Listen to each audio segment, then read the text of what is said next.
Soy Isaac Collado, profesor del Centro Específico de Educación a Distancia de la Comunidad Valenciana. En este vídeo voy a explicar cuáles son las características generales del clasicismo musical. Lo primero que hay que decir es que el clasicismo es un periodo artístico comprendido entre 1750, año en el que muere Bach y damos por finalizado el barroco, y 1800. Aunque en varios manuales podemos ver como fecha de finalización del clasicismo 1827, ya que en este momento muere Beethoven y empezará un nuevo periodo totalmente diferente, que es el romanticismo. Hay que decir que en el resto de artes a este periodo se le conoce como neoclasicismo, ya que es una vuelta a la antigüedad, las características de la antigüedad clásica, a Grecia y Roma. De hecho, sobre todo en arquitectura, se vuelve a mirar hacia esa época y existe una reinterpretación de las características de arquitectura, escultura, pintura, etcétera, de ese momento. Por ejemplo, esto es la Puerta de Alcalá de Madrid, que puede recordarnos a los arcos del triunfo romano.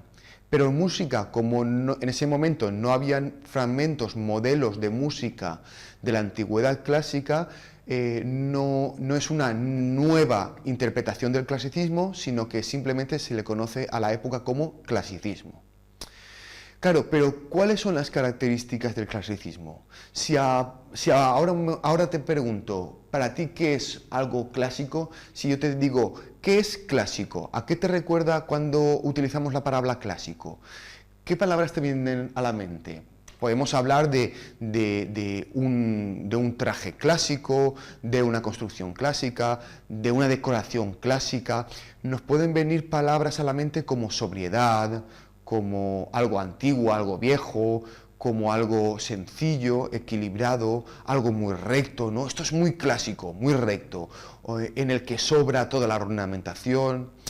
Y en realidad es muy importante que os quedéis con esas palabras que os vienen a la mente, ¿no? Porque, por ejemplo, en música, ¿eso cómo se traslada? Muy fácil. Si pensamos en que lo clásico es algo sobrio, esto es muy clásico, muy sobrio. En música, esa sobriedad del clasicismo se puede ver reflejada en ritmos regulares, en una armonía muy clara, donde las funciones tonales están muy marcadas.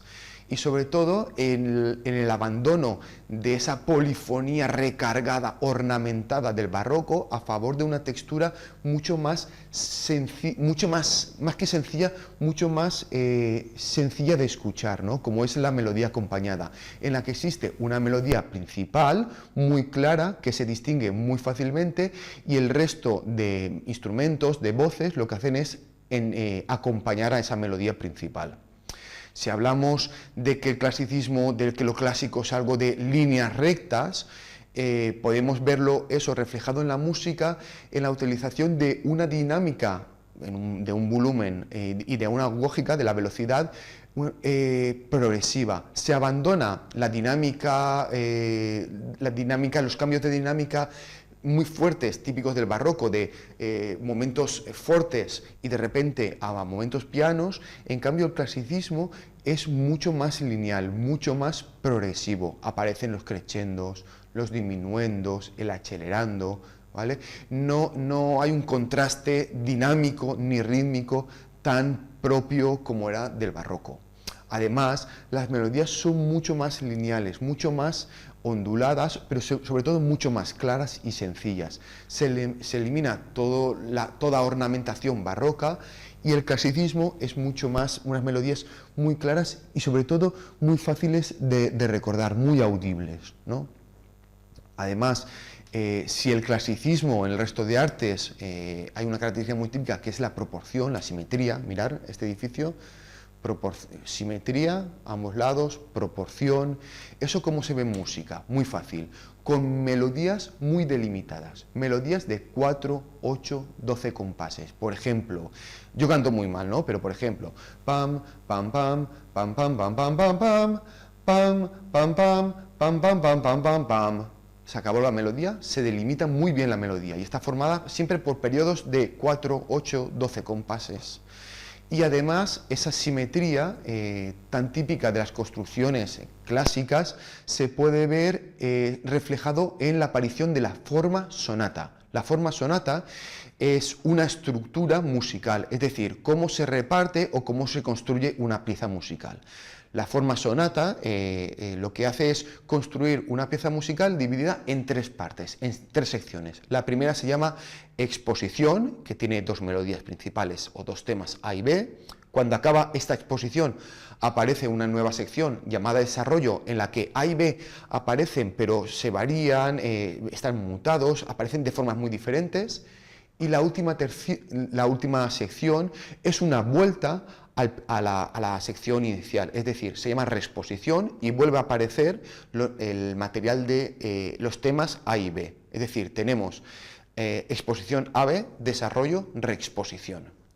¿Vale? Ahí se puede ver esa simetría clásica. Pero además, ¿qué caracteriza la música del clasicismo? Primero, existe una democratización de la música. El concierto público es muy habitual aprender a tocar en ningún instrumento, tener una educación musical. Además, la música se apuesta mucho por la música pura, es decir, música que está hecha para sentarse y escuchar, pero no nos describe nada, no nos cuenta ninguna historia, simplemente es música por música. Y también destaca en este momento la música profana, por encima de la música religiosa, que tiene un menor número de composiciones. En cuanto a instrumentos, el clasicismo se caracteriza por la aparición del pianoforte.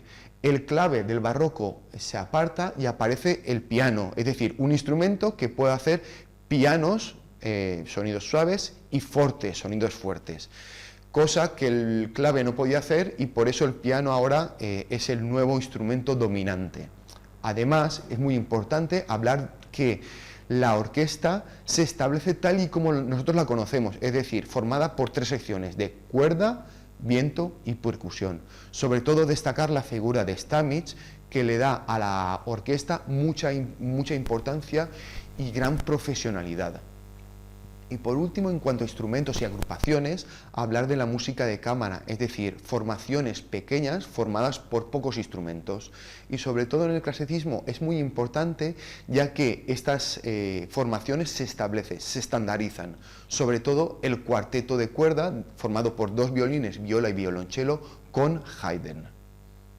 Por último, hablar de las formas. Es muy importante decir que el clasicismo es el periodo de la razón, el periodo del pensamiento. En ese momento los compositores se preguntan qué es lo que gusta, por qué unas obras gustan más que las otras. Y lo que hacen es pensar que si estandarizan o si componen bajo una estructura determinada, esa estructura es la que, bajo una estructura que es la que más gusta al público, sus composiciones gustarán más. Entonces se estandarizan la forma de repartir las secciones de una pieza musical. Así aparece la sonata clásica que hemos hablado antes, sobre todo con Carl Philipp Emanuel Bach, que es el hijo de Bach. Además, se establece el concierto clásico, que deja de lado el concierto grosso o el concierto solista del barroco, y también aparece lo que se llama la forma o la estructura gran sonata, que es una forma de dividir una pieza larga de música dividida en 3 movimientos o 4 movimientos. En fin, espero que esto os haya gustado, os haya servido de ayuda, y os voy a dejar con un pequeño fragmento para que veáis reflejadas estas características en una pieza de música.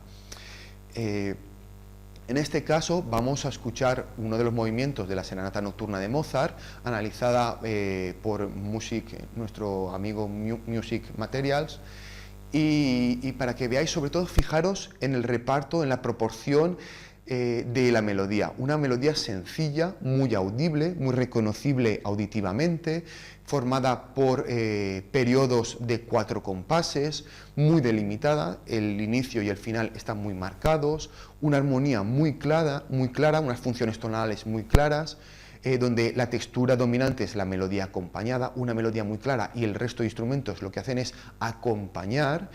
y sobre todo para que veáis un poco reflejadas estas características. En fin, nada, os dejo con esta pieza, hasta la próxima.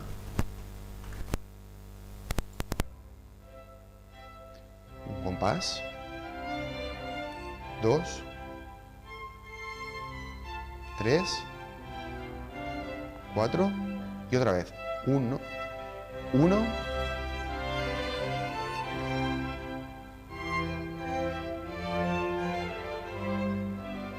4 y se acaba, delimitado. Empieza la siguiente sección.